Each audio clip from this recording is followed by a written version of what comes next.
Assalamualaikum warahmatullahi wabarakatuh. Perkenalkan, nama saya Muhammad Nurul Huda, mahasiswa Perencanaan Wilayah dan Kota Universitas Jember, NIM 18 19 10 50 10 79. Di sini saya akan menjawab terkait pertanyaan-pertanyaan ujian akhir semester mata kuliah Perencanaan Wilayah Pertanian Industrial berkelanjutan. Baik, untuk pertanyaan yang pertama, ilmu perencanaan wilayah merupakan salah satu disiplin ilmu multidisiplin yang mengintegrasikan beberapa aspek.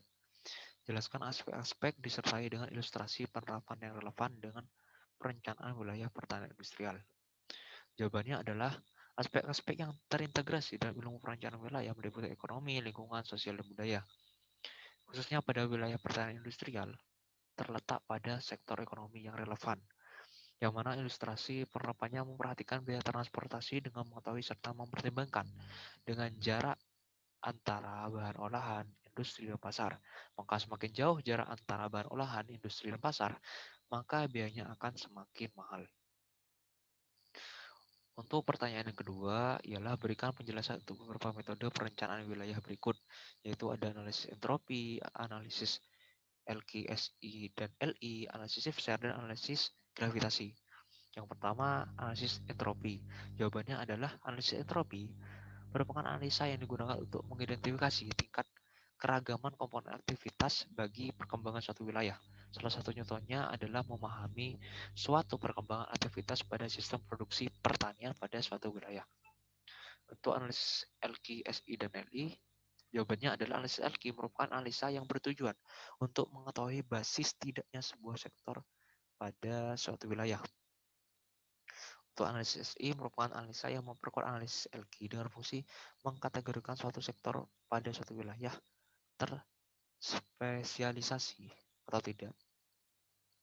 Sedangkan untuk analisis LI merupakan analisa yang memperkuat analisis LG dengan fungsi mengkategorikan sektor tersebut terkonsentrasi atau tidak.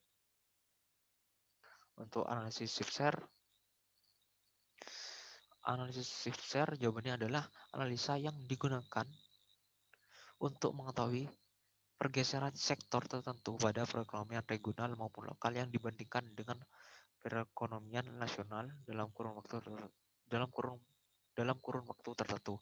Nah, output dari analisis besar ini yaitu menentukan kinerja pada suatu daerah yang dibandingkan dengan daerah yang lebih besar. Nah, untuk analisis gravitasi, jawabannya adalah analisa yang digunakan untuk mengidentifikasi besarnya daya tarik dari suatu potensi pertanian pada daerah. Untuk pertanyaan yang ketiga, ialah pertanyaan adalah sebagai seorang perencana wilayah harus memahami konsep pembangunan pertanian berkelanjutan yang bersifat multidimensi berdasarkan aspek ketangguhan ekonomi atau perbaikan efisiensi penguatan sumber daya, ketangguhan sosial, dan ketangguhan ekologis.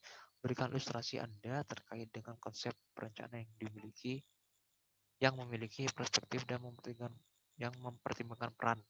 Yang pertama ada lingkungan hidup dan ekosistemnya.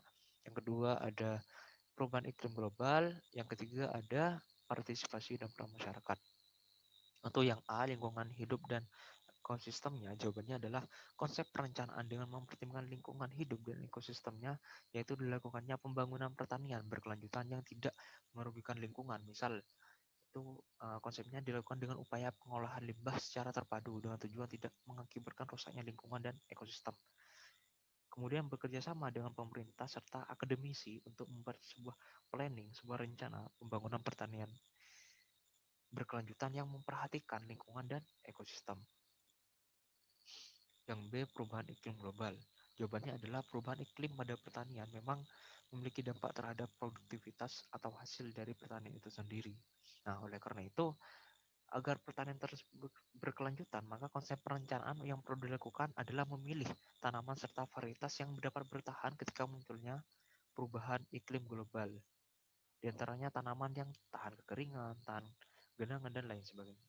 Kemudian menerapkan sebuah teknologi yang berguna ketika perubahan iklim tiba, seperti teknologi sistem irigasi berselang, teknologi hemat air, dan sistem irigasi tetes supaya efisiensi dalam penggunaan air. Yang C, partisipasi dan peran masyarakat. Jawabannya adalah perencanaan pembangunan pertanian berkelanjutan tentu harus melibatkan partisipasi dan peran masyarakat supaya perencanaan lebih efektif. Konsep perencanaan yang perlu dilakukan dalam peran masyarakat yaitu melakukan kerjasama dengan pemerintah dan akademisi untuk mengadakan suatu pelatihan yang ditujukan untuk masyarakat, yang mana lebih tepatnya pada bidang pertanian berkelanjutan untuk masyarakat. Seperti itu. Karena dirasa masyarakat khususnya para petani membutuhkan edukasi dalam pengelolaan pertanian berkelanjutan.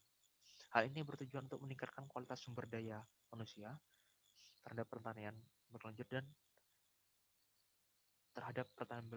dan dapat mempersatukan persepsi masyarakat terhadap perencanaan pembangunan berkelanjutan ini. Pertanian berkelanjutan. Gitu. Kemudian soal yang nomor 4 adalah dalam hierarki dokumen perencanaan tata ruang terdapat dokumen RT/RW, RTTR, RTBL, dan RTR kawasan strategis. Jelaskan keterkaitan masing-masing dokumen rencana tersebut dan keterkaitannya dengan pertanian industrial. Nah, keterkaitan antara dokumen-dokumen tersebut ini memiliki suatu titik kesinambungan satu sama lain, di mana dari makro hingga mikro arahan pengembangan pada suatu kawasan, misalnya pada pengembangan pertanian industrial, di mana pada dokumen yang bersifat makro yaitu LTRW telah ada arahan pengembangan terkait pertanian pada suatu wilayah yang mana akan didetailkan pengembangannya pada dokumen perencanaan yang lebih mikro seperti RDTR, RTBL, dan RTR kawasan strategis.